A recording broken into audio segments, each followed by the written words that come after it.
J'ai toujours été quelqu'un de curieux. Et quand on y prête attention, un simple détail sur votre route peut provoquer des changements profonds. Pourtant, je n'aurais jamais cru que l'un d'eux allait chambouler 4 ans de ma vie. Des voitures ou des tracteurs avec de l'eau comme carburant, ce n'est pas un rêve, mais une réalité, une technique qui rencontre un certain succès avec l'augmentation du prix des carburants, notamment chez les agriculteurs. Romuald Benant, Fabien Delorme. Le moteur à eau ne serait pas un rêve, mais une réalité ? Dit par la dame de la télé, il y avait de quoi se poser des questions. Pour trouver les réponses, j'ai commencé, comme tout le monde, et à essayer de chercher la vérité sur le web, il y a de quoi s'arracher les cheveux. Il y a les textes et les schémas, copiés et recopiés sur différents sites et dont on ne connaît même pas l'origine. YouTube regorge de vidéos de moteurs bricolés et de tondeuses, avec toutes sortes de commentaires, et d'un côté les convaincus, de l'autre les sceptiques. On tombe assez vite sur les plans d'un système publié en libre accès par l'américain Paul Pantone, mais ce pionnier du moteur à eau est aussi un personnage mystérieux qui semble alimenter les rumeurs avec une incarcération pour escroquerie suivie d'un séjour en hôpital psychiatrique. Pour les uns, il est effectivement un escroc et un fou, pour les autres, il reste une victime que les lobbies tentent de faire taire. La théorie du complot, déclinée à toutes les sauces sur les forums, soutient des hypothèses parfois bizarroïdes à l'orthographe douteuse. Dans ce grand bazar où chaque argument est contredit, les extraits de journaux télévisés ne doutent pas une seconde de l'efficacité de ces systèmes. Une initiative originale, le véhicule communal roule avec de l'essence et de l'eau. Un système d'injection d'eau dans le gazole. 2 chalutiers sont équipés d'un moteur assez spécial. J'ai remarqué un sujet récurrent, l'expérience d'une équipe municipale dans l'Est de la France. Comme toutes les semaines, cet employé de mairie se livre à un bien curieux rituel. Vous faites le plein là? Je fais le plein. Le plein d'essence? Non, le plein d'eau. Là, ça m'a donné envie d'en savoir plus. Et je me suis dit que moi aussi je pouvais faire de la télé.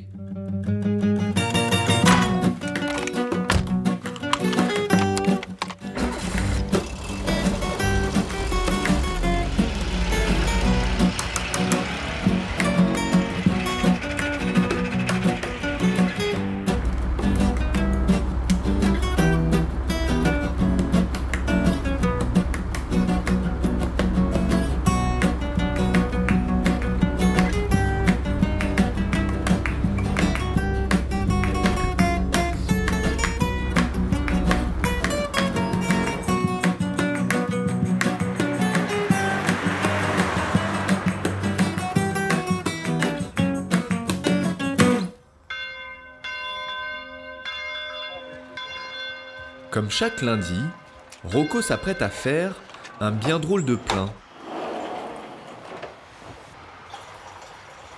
Non. En fait, ma version de l'histoire est un peu différente. Elle part d'un échange avec Denis, l'employé d'un centre de contrôle technique. Rocco il est venu un matin avec leur camionnette de la mairie de Vitry pour faire un test de pollution. Tout se déroule normalement, hein, et les tests d'opacité révèlent un taux quand même assez élevé. Sur les masters, quand on accélère, bon, ça crache un peu noir, hein, même s'il est neuf. Hein. On est retourné à l'atelier et on est retourné l'après-midi. Il me dit on refait un test. Je dis bon, on a fait la pollution ce matin. Il me dit non, on refait un test parce qu'on veut essayer quelque chose. On refait un test et c'est là qu'il s'aperçoit que c'est bizarre quand même, la machine elle marche bien. Tout était branché, la sonde était dedans, tout était dedans et puis il n'y a rien qui sortait. Et il réessaye une deuxième fois. Ah, mais il n'y a pas d'opacité. Comment c'est possible qu'il n'y a rien qui sort? C'est comme ça. Et c'est là que, après, je lui ai dit qu'il y avait ça, le système là. On a fait un système de dépollution et c'est pour savoir comment ça fonctionne. Mais apparemment, ça fonctionne bien. Hein. Ah, alors, ma machine, elle déconne pas. Mais apparemment, il n'y a rien qui sort. Hein. Donc, comme en ce moment, on est en train de se battre pour la planète, pourquoi pas hein. Comme on dit, un geste plus un geste. Hein. Faut essayer. Le dispositif de la mairie de Vitry a été conçu par le responsable d'une association de développement des énergies renouvelables. Il organisait des stages pour former les particuliers à fabriquer et à installer leur propre système. Le but premier, nous, sur ces formations-là, voilà, c'est de faire un échange de savoir, que les gens viennent apprendre une compétence et repartent avec toutes les billes et les savoirs pour pouvoir, eux, faire leurs adaptations sur leur moteur et derrière, continuer à faire avancer les choses, faire des expérimentations. Parce que comme aujourd'hui, on n'a peu de moyens, bah, vaut mieux qu'il y ait 10 particuliers qui testent dans leur coin 10 montages différents que bah, nous, tout seuls, parce que comme ça, il y a un échange de savoir qui se crée. Le gaz, il vient, il passe autour du tuyau, il va s'aspirer par ici. C'est pas de l'étain, c'est du plomb, non? Je sais pas. Non, là. Et ça va pas être trop gros, ça? Non, c'est bon.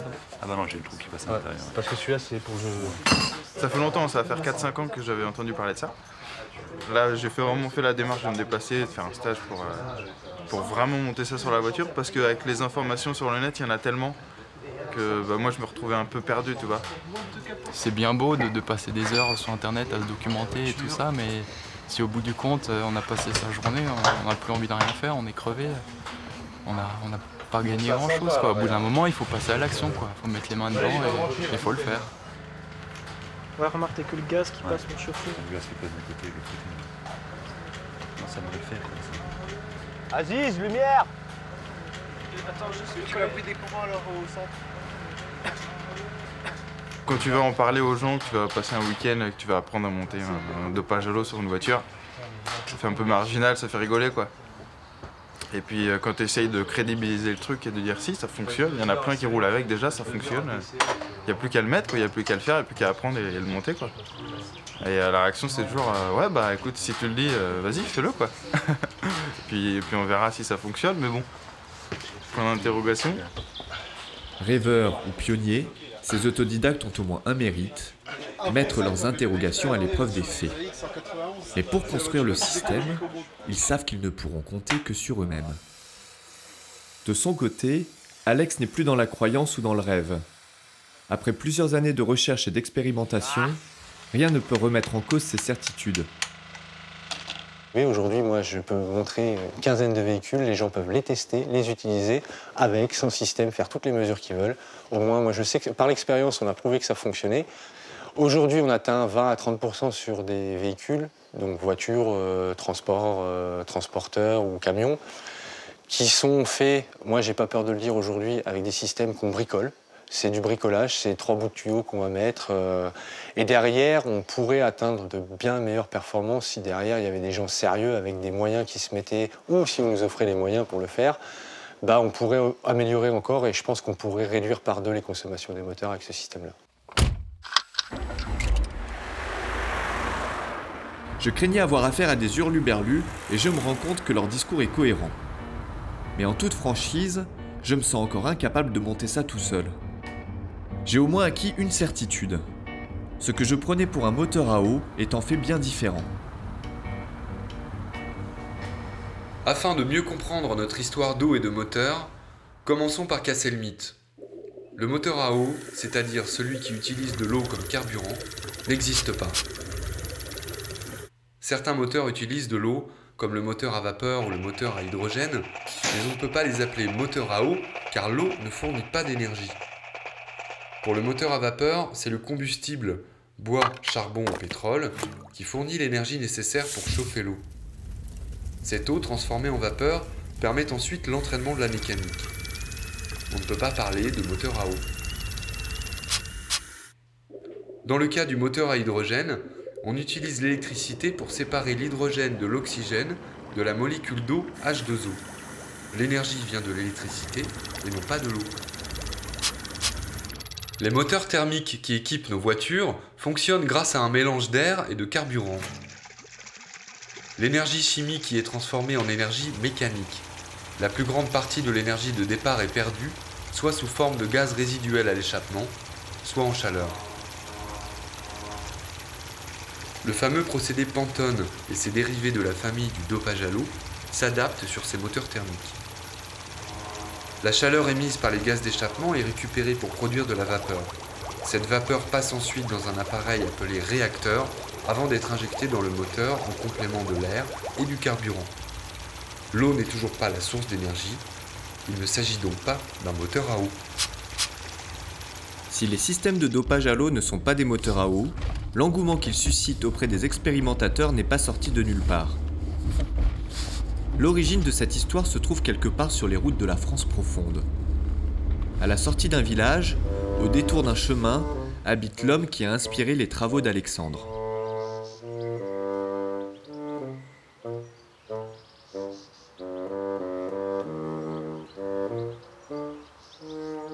C'était en 2001, et puis bon, bah, j'ai fait exactement comme Pantone, sur des tondeuses à gazon, puis bon, ça marchait bien. Et après, bon, bah, j'ai voulu passer sur des plus gros moteurs. Mais au début, bon, c'était pas facile, parce qu'on ne pouvait pas régler un régime intermédiaire. Soit on tournait au ralenti, soit on tournait à fond, des fois le moteur s'emballait.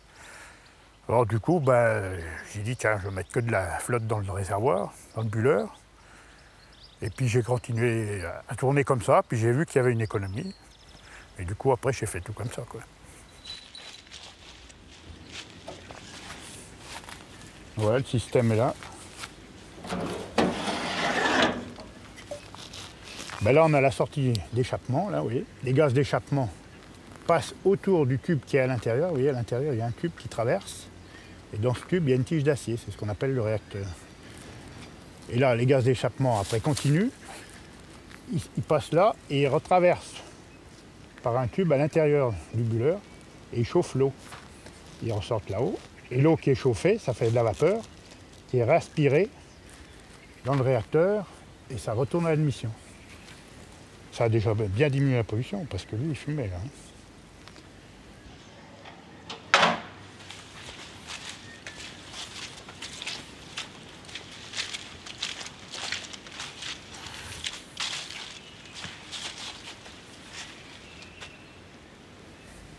Alors ça, c'est un des premiers tracteurs que j'ai fait là. C'est un tracteur qui est quand même de 81. Et c'est sûr que ça réduit la pollution beaucoup surtout. Parce que c'est un tracteur qui fumait beaucoup et là, il ne fume pratiquement plus. Je pense que j'ai gagné quand même au moins 40 à 50% largement sur celui-là.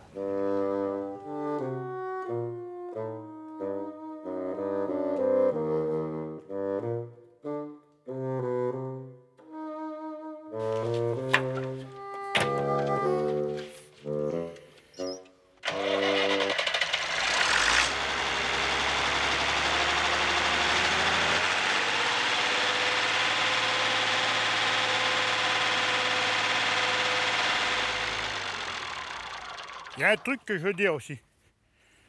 C'est avant, quand il n'y avait pas le système, bon, il fallait mettre les gaz à fond. Et là, on diminue les gaz et on a la même puissance. Et c'est là qu'on fait l'économie.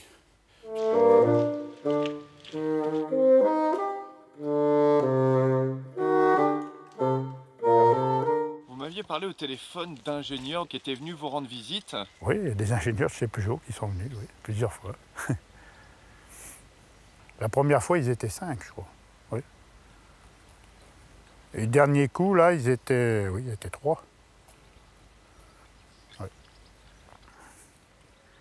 Bon, c'est sûr, les derniers qui sont venus, ils avaient l'air bien intéressés, mais bon, il n'y a pas eu de suite, on n'a pas eu d'écho. Enfin, peut-être qu'ils ont fait des trucs, mais on ne sait pas.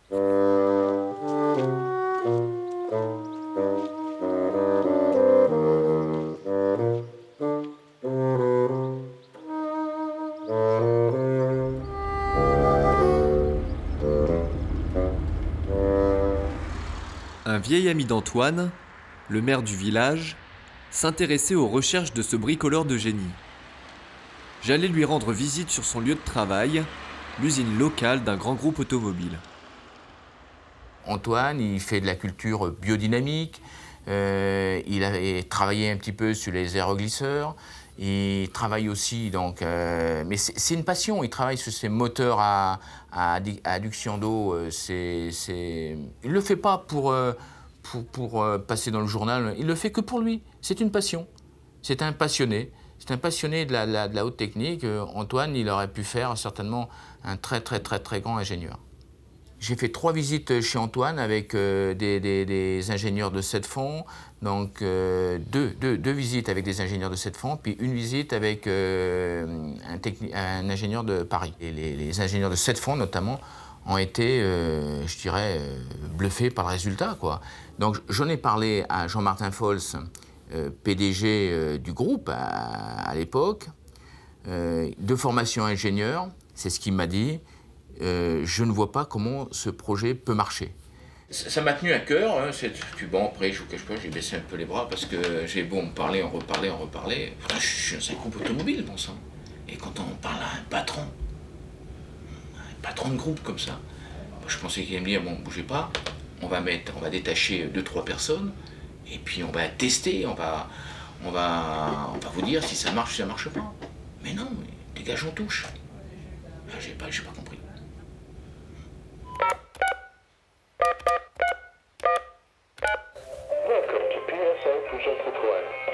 Je mène une enquête autour du système qu'on appelle dopage à l'eau, au système Pantone. Hélas, les balades de standards téléphoniques en service communication aboutissent toujours aux mêmes réponses. Je crains fort que s'il n'est pas répondu, c'est qu'il ne souhaite pas être interviewé sur le sujet. Ce silence se prolonge sur le web pendant que les conflits entre geeks et théoriciens du complot entretiennent la confusion générale. Dans cette botte de foin, une petite aiguille nous est apparue, l'Observatoire sur le relais médiatique des enjeux énergétiques. Ce groupe de scientifiques s'est donné pour mission de contrôler le discours des médias sur les questions de l'énergie. Régulièrement, des gens viennent avec des inventions nouvelles, révolutionnaires, qui vont faire qu'on fera tourner un moteur avec presque rien, éventuellement avec de l'eau. Donc ça, c'est un grand classique du genre. Voilà, l'échappement. Louis Possoz ne l'a pas expérimenté lui-même. Il base son analyse sur le travail de thèse d'un étudiant ingénieur, Christophe Martz. Sur son site, econologie.com, Christophe Martz a amassé des informations considérables, ce qui en fait l'une des principales références sur le sujet. Dans son texte, Christophe Martz ne donne pas de véritable explication, il donne une série de possibilités qui lui sembleraient expliquer. Donc, je pense que sa démarche part un peu différemment.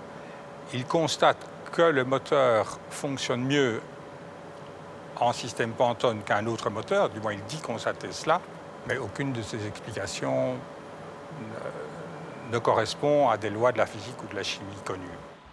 Visiblement, deux mondes se confrontent. Le monde où chaque expérimentation doit s'expliquer par des principes et des théories scientifiques, et celui des inventeurs et des expérimentateurs qui travaillent de manière empirique et qui constatent des résultats sans pouvoir toujours les expliquer.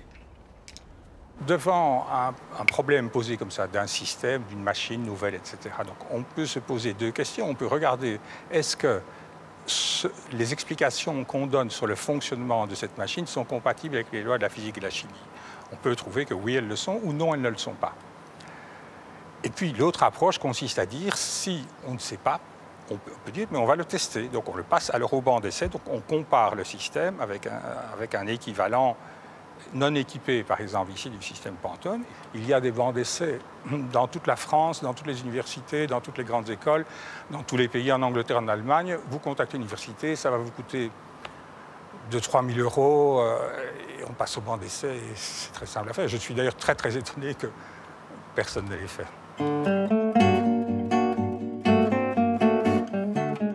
J'avais souvent parlé à mon père de mes recherches et du film. Un jour, je débarquais chez lui à l'improviste, à l'heure du déjeuner.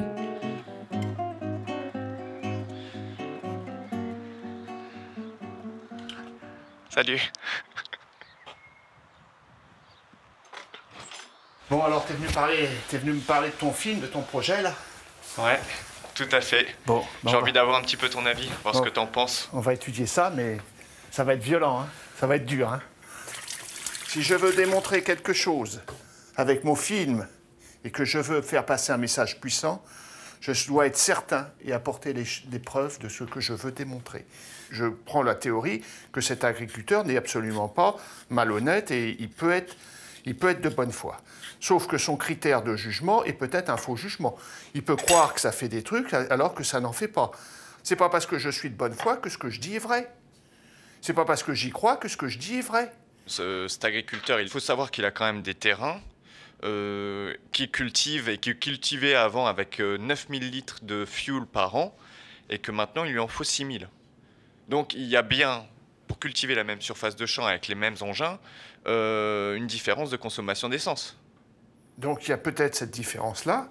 Bon, moi je demande à voir, mais bon, il y a peut-être cette différence-là. Mais si cette différence se révèle sur les terrains, pourquoi qu'elle ne se révèle pas sur les bancs d'essai? Là, il a raison. Je n'avais pas trouvé un test sérieux sur banc d'essai. Il faut quand même, dans un cas comme ça, avoir une preuve scientifique. Et c'est ça qui perturbe ton projet. Il n'y a pas de secret, hein. Ton projet, il est perturbé par ça. Si demain, il passe sur un banc d'essai et que tu as la preuve que ça marche, ton projet, demain, tu le finis.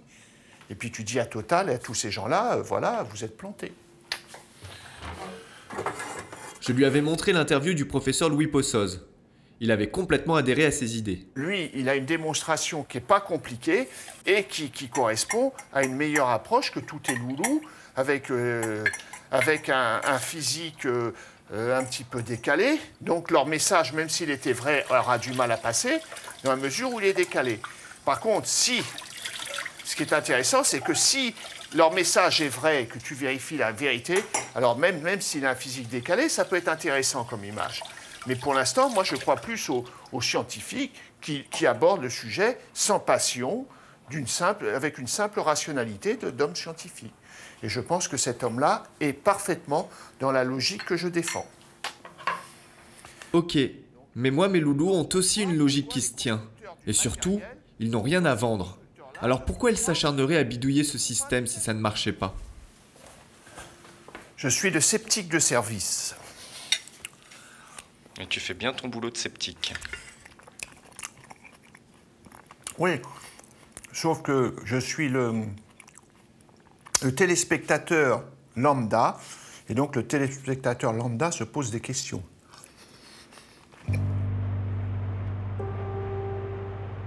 Le passage au banc était inévitable. L'organisation ne fut pas une mince affaire. Il a fallu trouver le centre indépendant, avec les machines de pointe, et ça prend du temps. 1 an et demi après mes premiers contacts avec le BTS de Saumur, nous allons enfin expérimenter. Et c'est Alex et son association qui s'y collent. Pour nous, la démarche, elle est double, c'est d'avoir des mesures sur banc d'essai qui sont valables, avec de bons résultats, parce qu'aujourd'hui, ça n'a jamais été le cas, ou toujours des résultats critiquables ou difficilement défendables. Et le deuxième objectif, c'est de commencer un peu aussi à décortiquer le système, à savoir ce qu'il a vraiment dans le ventre. Parce qu'aujourd'hui, je pense que personne ne sait vraiment ce qui se passe à l'intérieur de ce système-là. Est-ce que tu doutes un petit peu d'obtenir des résultats sur la consommation? On ne sait toujours pas, quand tu lances une campagne, on n'est jamais sûr à 100%. Bon, après, je suis quand même bien convaincu qu'un système, quand il est bien fait, quand il est bien dimensionné et bien adapté au véhicule, il amène des résultats qui sont plus ou moins bons, qu'on peut améliorer, qu'on peut critiquer aussi, mais il y a des résultats. Donc je pense que non, normalement, je suis assez confiant, on devrait avoir j'espère, de bons résultats.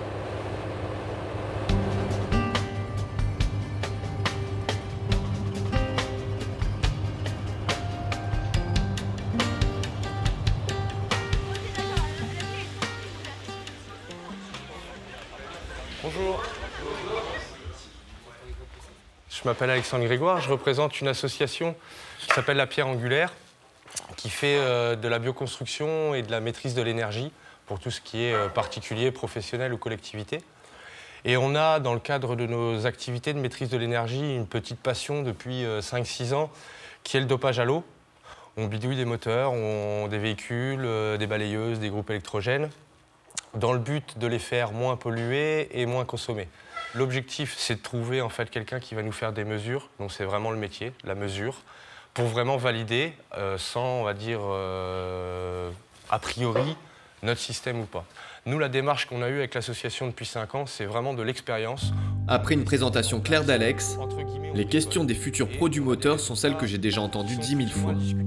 Personnellement, j'ai déjà entendu parler de moteur, mais comme je disais, on entend fonctionnement de moteur à eau, donc sans plus de détails que ça. Et c'est vrai que sans jamais réellement m'y intéresser, ça finit souvent par oui, tel industriel l'a contacté pour qu'il arrête ses recherches. Et donc ça, on dirait un peu des histoires de fous. Donc, Si ça fonctionne, je me demande pourquoi les constructeurs l'ont pas fait plus tôt. Parce qu'ils se battent pour gagner des demi% de partout. Donc là, s'ils pourraient gagner 20% d'un coup... Je pense que si le système fonctionne, apporte un gain en consommation et émissions, peut-être la raison pour laquelle que les constructeurs ne le développent pas, c'est peut-être des brides économiques et politiques aussi. Toute idée est bonne à prendre. Dire que c'est farfelu, non. Dire que c'est loufoque, non. Par contre, ça me pose beaucoup de questions parce que je ne suis pas capable de savoir ce qui se passe à l'intérieur. Comprendre le fonctionnement de ce système demande des moyens techniques hors de portée des petits inventeurs. Dans ce lycée professionnel, nous avons accès aux mêmes machines que celles utilisées par les industriels pour tester leurs moteurs. Tous les équipements électriques que vous voyez, électroniques, ce sont tous des capteurs qui nous servent aux mesures du moteur, donc de température, de pression et bien d'autres choses encore. On se cale sur un point de couple et de régime, c'est-à-dire un point de puissance, et avec ou sans le système, on aura la même performance du moteur. On se débrouillera pour la même performance et ensuite seulement on mesurera ce qu'il consomme. Pour l'instant, je pense que niveau consommation, on peut avoir un gain. Après, là où je suis plus sceptique, c'est sur la pollution, quoi. Moi, personnellement, je reste un peu sceptique parce que c'est vrai que ça fait beaucoup. Déjà, si on trouve 10%, je trouve ça miraculeux, ouais. Ah bah oui, 10%, c'est énorme. C'est énorme. Pourquoi parce que 10% de baisse de consommation et isoperformance, ça veut dire 10% d'augmentation du rendement d'un moteur. Aujourd'hui, il y a des centaines et dizaines de milliers d'ingénieurs dans le monde depuis des dizaines et dizaines d'années qui travaillent sur le sujet. Voilà comment ça aurait pu leur échapper. Bon, la théorie du complot, je veux bien, mais à ce point-là, quand même, c'est fort. Si on est dans des 10%, pour moi, ce ne sera pas satisfaisant parce que 10%, ce ne sera pas une marge assez suffisante pour vraiment 10% de baisse de consommation, par exemple. Alors que si on est sur 20%, là, on a un écart qui sera vraiment important. Donc là, l'intérêt, surtout chez ces personnes-là, vont se dire « Ah oui, effectivement, il y a un intérêt à fouiller, à voir ce qui se passe vraiment. » Pourquoi? Parce que ça va soulever des questions. La démarche, pour moi, elle est globale, elle est sur cet aspect-là, mais elle rentre aussi dans une démarche plus globale de questionnement, de responsabilisation des gens, d'arrêter d'être des moutons, de se dire il y a des choses intéressantes, on ne les développe pas forcément, l'État, les structures ne les développent pas, à un moment, il faut devenir acteur et se dire ouais, on va les développer. Si j'arrive par mon discours, par l'expérience, par mon retour d'expérience aussi, parce qu'on a fait réussir à lui faire changer cette façon de penser ça, se dire ah oui, effectivement, ouais, ça fonctionne, on l'a pas sur nos voitures. Pourquoi ?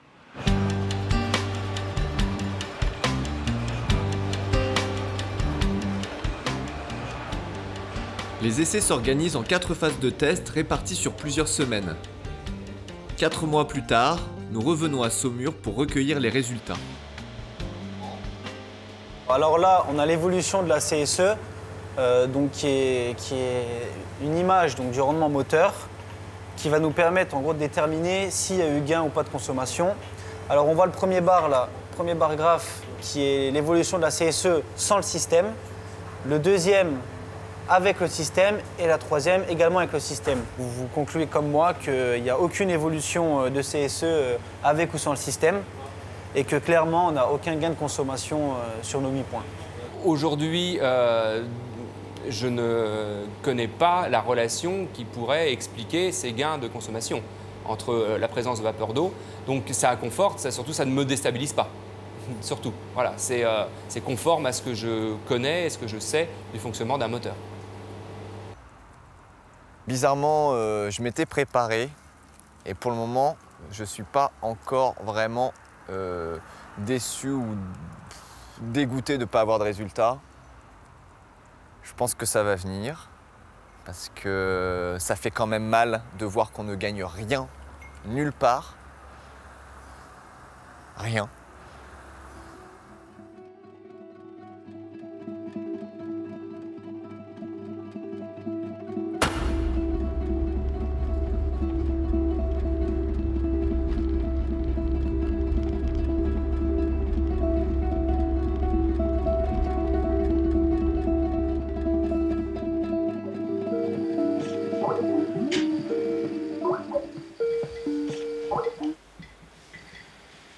Allô.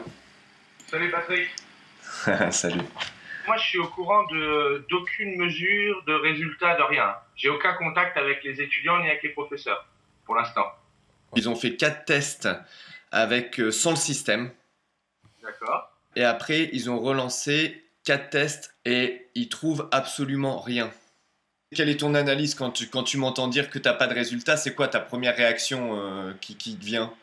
Moi je dis ouais, effectivement les résultats ils sont pas bons on va dire dans le positif, on va dire par rapport aux résultats expérimentaux qu'on peut avoir sur des véhicules qu'on équipe. Donc là, ça veut dire, bon voilà, là effectivement, on a une expérimentation qui fonctionne pas. Pourquoi elle fonctionne pas? C'est se poser les bonnes questions aussi, tu vois.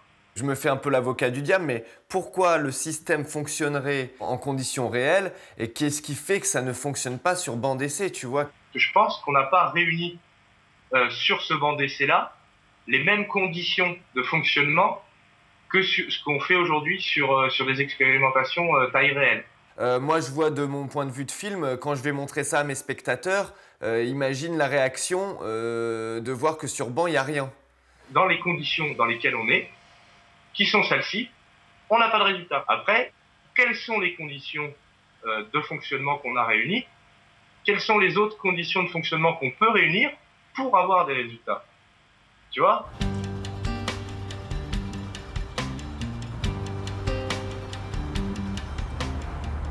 Je vais chez mon père au lendemain des tests de Saumur pour lui annoncer mes mauvais résultats.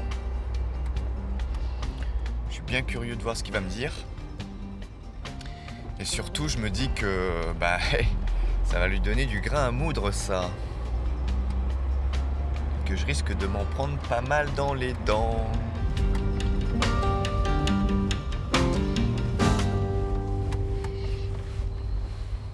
Allez, viens voir.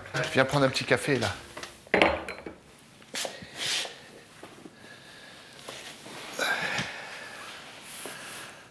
J'en ai ton bazar.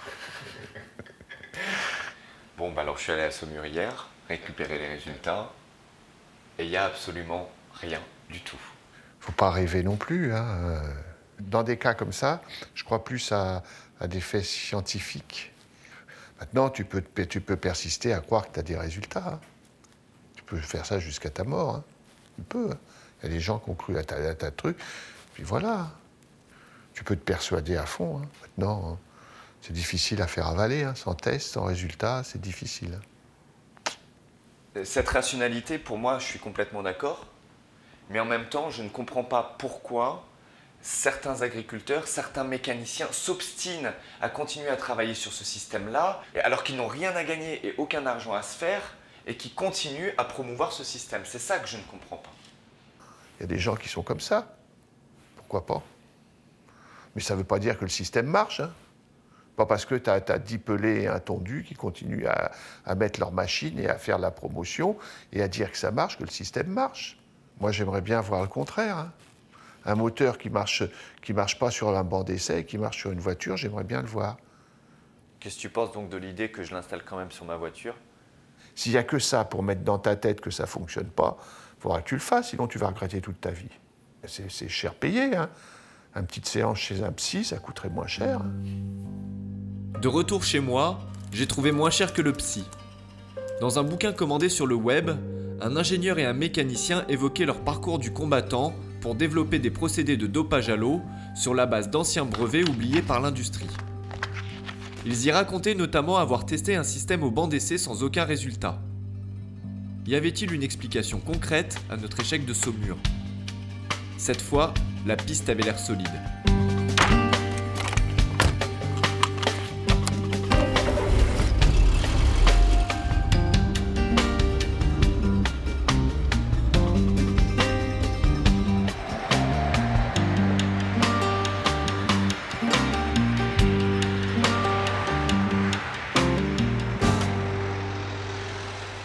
Ce que vous avez vécu à Saumur, c'est ce qu'on a vécu nous aussi.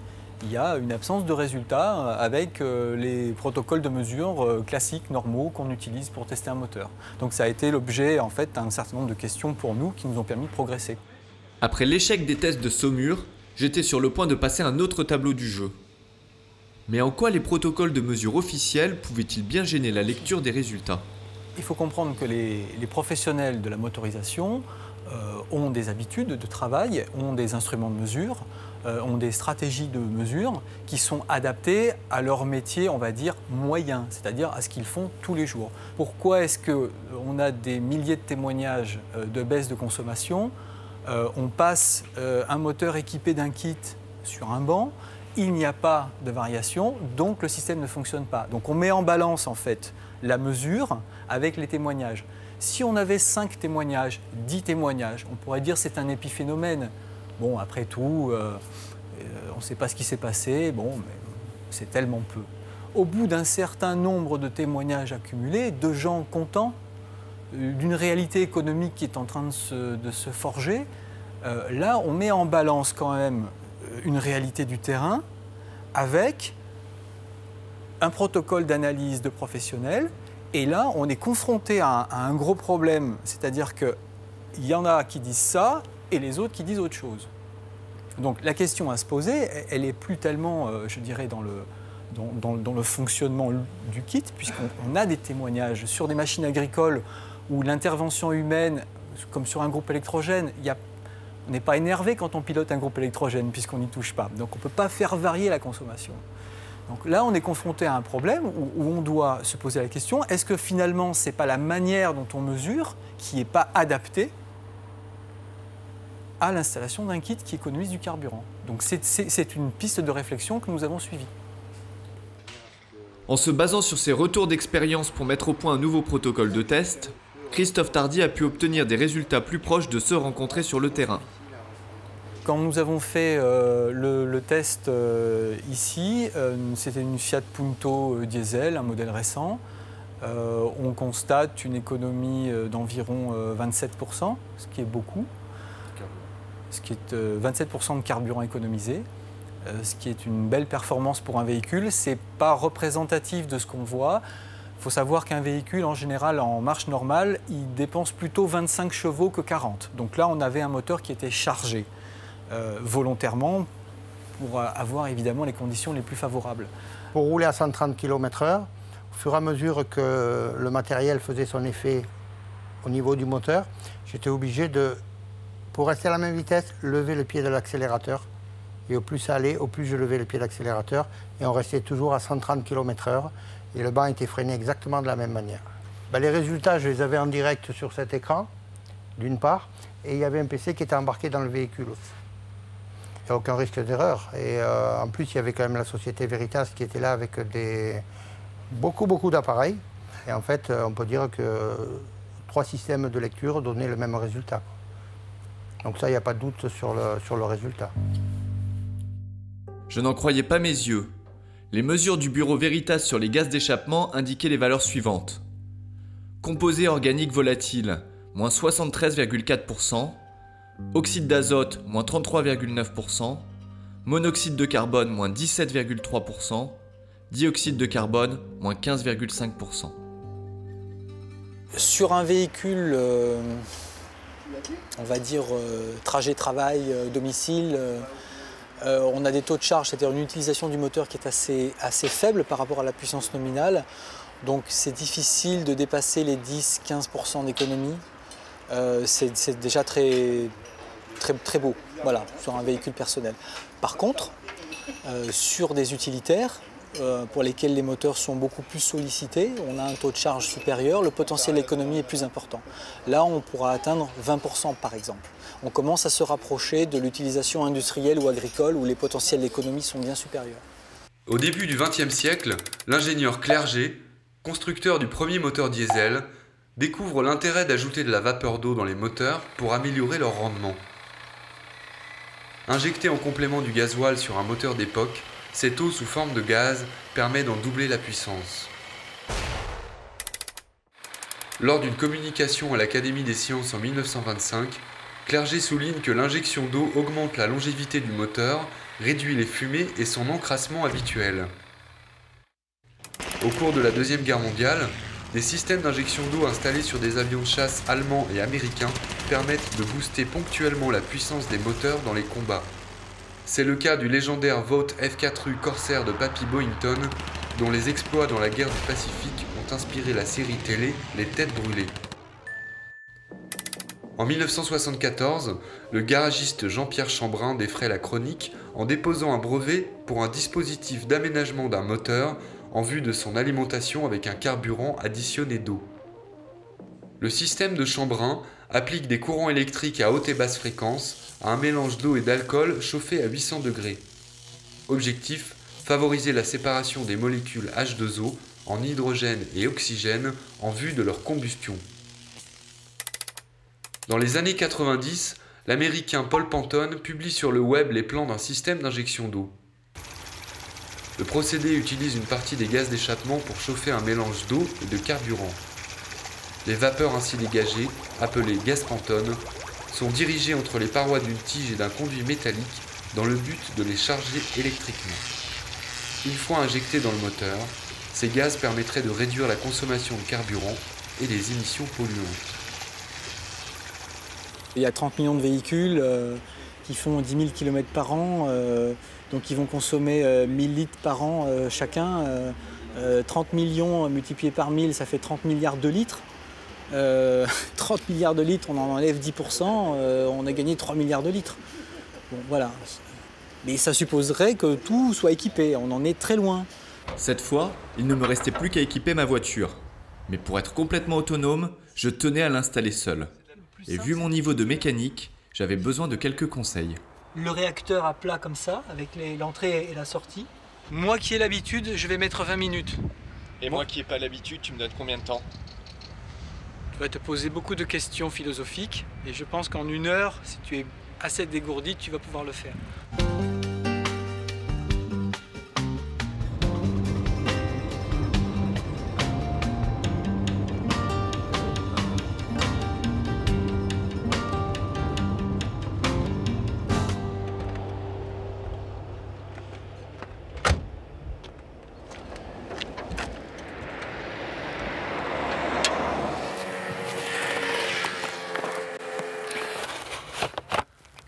Bon, je sais pas par où je commence.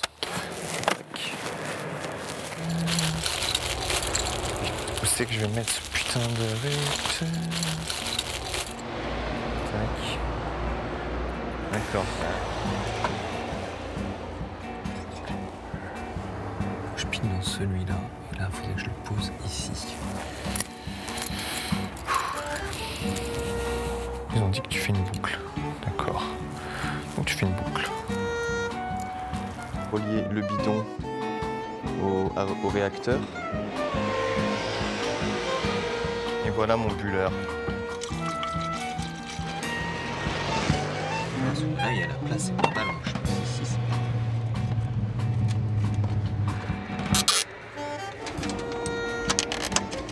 les gens qui passent sur le bord de la route derrière moi, ils doivent se dire, regarde-le, celui-là avec sa vieille bagnole. Regarde-le, voilà, il devrait bien changer de voiture. Et en fait, ils se rendent pas compte que c'est moi qui suis en train de révolutionner la technologie. Enfin, j'en sais rien si je révolutionne la technologie. Mais en tout cas, ce système d'eau dans les moteurs, c'est quelque chose qui n'est pas du tout fait. Et si ça a vraiment tous les avantages qu'on le prétend, dans ce cas-là, ouais, je pense qu'on fait partie des gens qui révolutionnent la technologie.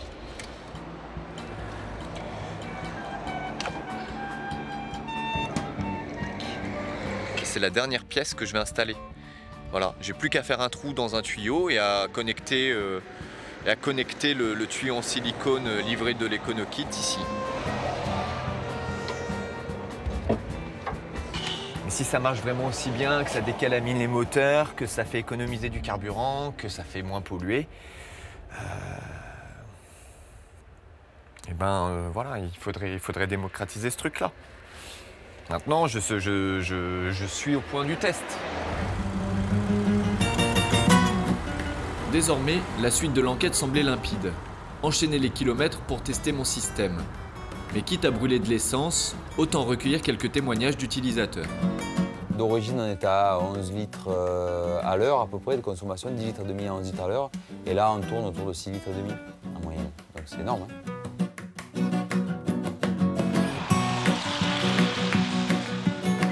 Les mesures qui ont été faites font apparaître une diminution de la consommation pour le même véhicule qui était de 8,54 litres en moyenne aux 100 km et passé à 5,23 litres aux 100 km.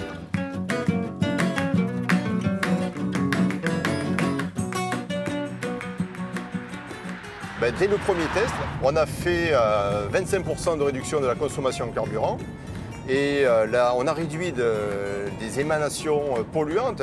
L'indice d'opacité était réduit de 70%.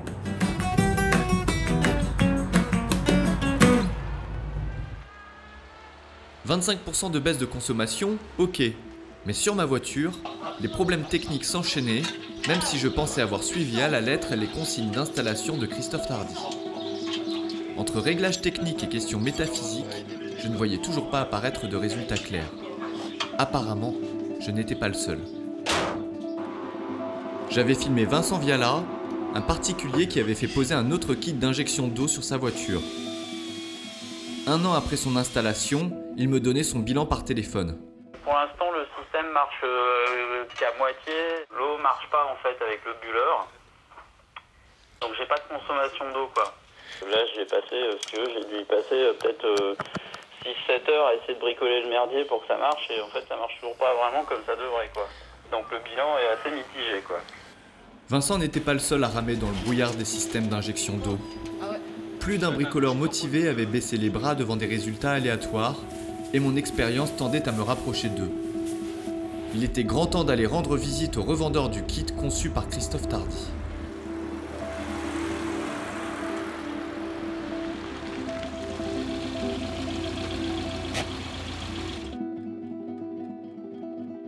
Des gens qui nous téléphonent pour nous dire « ça marche pas », c'est très très rare. Et quand ça marche pas, comme vous venez de le faire, on va trouver pourquoi.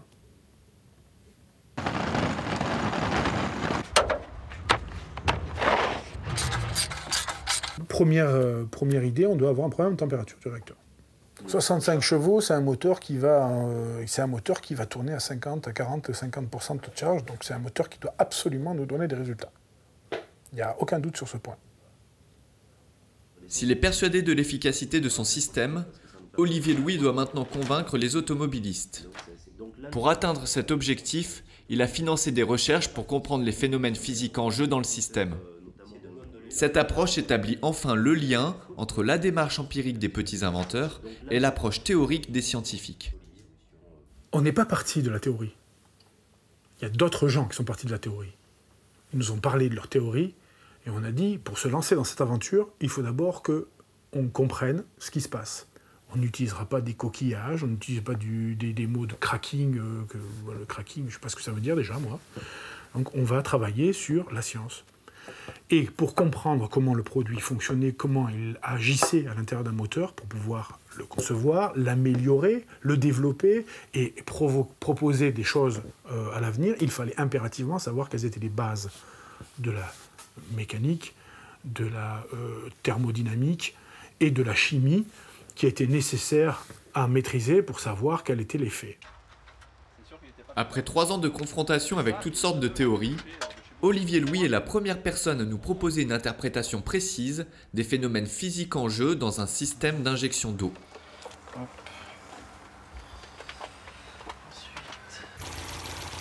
La friction de la vapeur d'eau sur les parois du réacteur applique une charge électrique aux molécules d'eau.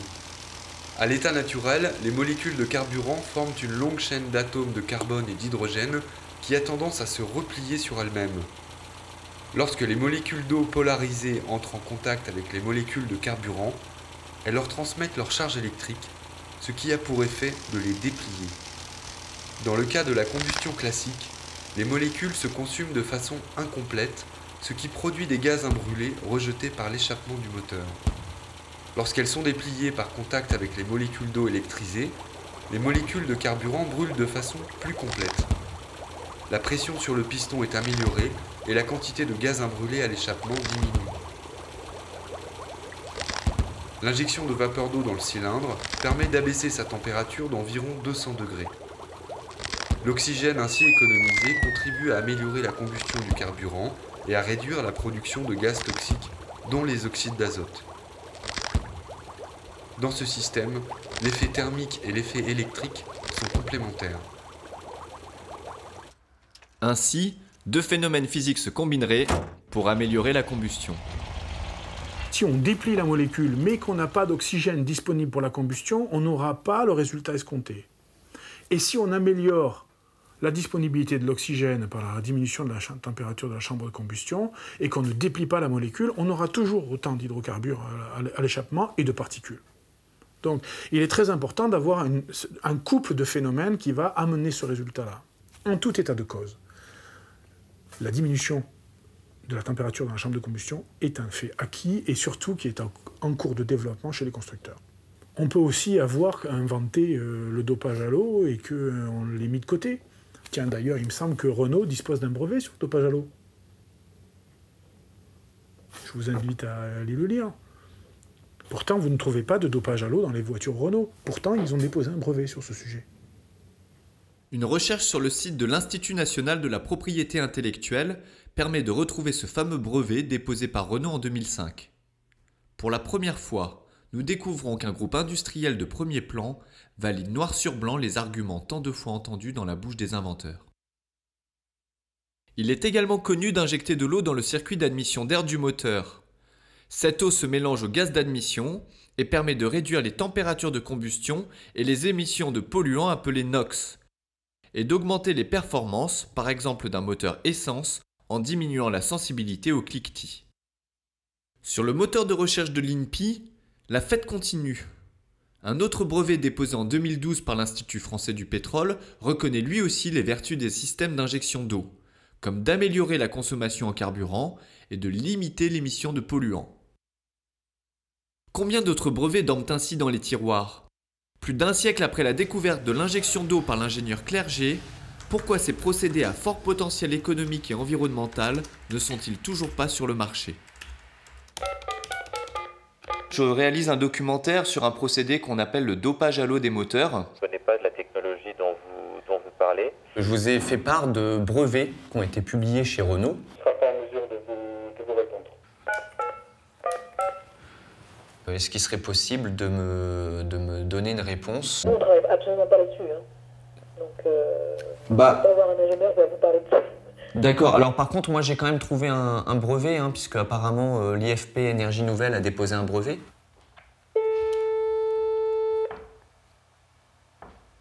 Et je souhaiterais obtenir une interview. Je peux simplement vous dire que globalement, si c'était la solution miracle, ça fait longtemps qu'elle serait appliquée. Visiblement, les industriels ne sont pas prêts à partager leur avis sur les procédés d'injection d'eau avec Monsieur Tout-le-Monde. Sans tomber dans la théorie du complot, ce silence nous pousse à questionner la mécanique profonde du monde de l'automobile. C'est toujours comme ça, le changement, il vient jamais de ceux qui sont dans le système. Les politiques, les industriels, les financiers, ce sont eux qui fabriquent le système. Les politiques, ils sont dans le système, il ne faut pas oublier ça. Donc ils ne vont rien changer à ça, quel que soit qu'il soit de gauche ou de droite, ou d'extrême gauche ou d'extrême droite, ils sont englués dans le système. Et dans ce système, il y a le pétrole, il y a l'énergie fossile, il y a les financiers qui font fonctionner la machine et qui continueront à gagner de l'argent et à être puissants tant que la machine fonctionnera. Les petits inventeurs peuvent apporter énormément parce que justement, ils peuvent nous ouvrir des portes de l'imaginaire, et des portes industrielles si elles se branchent sur cet imaginaire. Mais si les industriels se branchent sur cet imaginaire. Mais évidemment que les industriels, pour l'instant, ils sont dans les mains des pétroliers et ils ne veulent pas faire autre chose. Je pense que tout ce qui se fait d'intéressant, c'est dans la marge. La marge, c'est des gens qui en auront marre quand il se passera des choses où on pourra dire bon, votre truc, il ne marche plus. Votre machine, justement, votre méga machine, elle ne marche plus.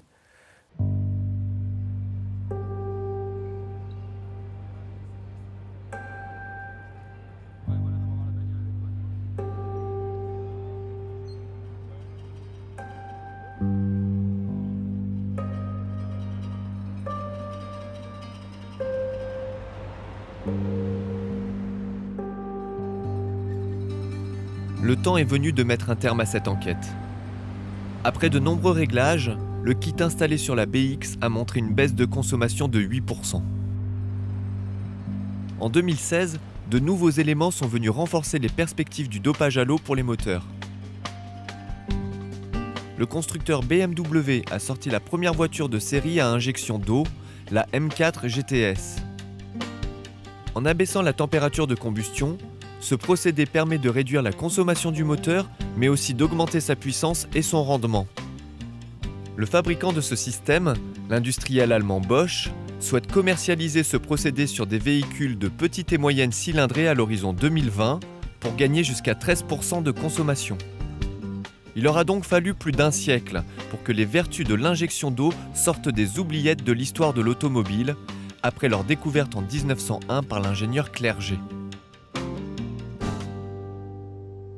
Dès 2012, un rapport d'analyse du bureau Veritas sur les tests de la société Hypno montre l'intérêt du dopage à l'eau pour réduire les émissions polluantes.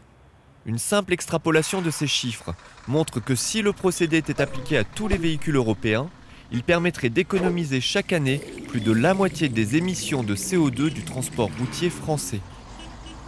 Quant aux oxydes d'azote, ils pourraient être réduits d'un tiers, soit 2 fois les émissions annuelles du transport routier français.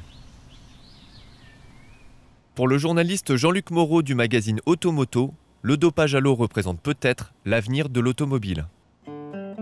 Au cours de ces 4 ans d'enquête, notre démarche a consisté à réunir les pièces d'un puzzle complexe entre 2 mondes qui ne communiquent pas entre eux. D'une part, les inventeurs et expérimentateurs qui travaillent hors du cadre de la pensée académique, basant leur progression sur des résultats empiriques, mais manquant parfois de rigueur. D'autre part, les constructeurs automobiles, dont les recherches basées sur la théorie restent très cloisonnées par des stratégies de développement de masse. Alors que les options envisagées par les industriels ne concernent que les véhicules neufs, les kits d'injection d'eau déjà disponibles sur le marché pourraient équiper à moindre coût la majorité des véhicules roulants. Il est clair que le dopage à l'eau ne montrera son vrai potentiel que s'il est appliqué à grande échelle. Puisque nous sommes condamnés à rouler encore de longues années avec des moteurs thermiques, l'enjeu est loin d'être anodin. Mais si nous voulons faire de ces perspectives une réalité, une implication citoyenne paraît incontournable. Le voyage ne fait donc que commencer.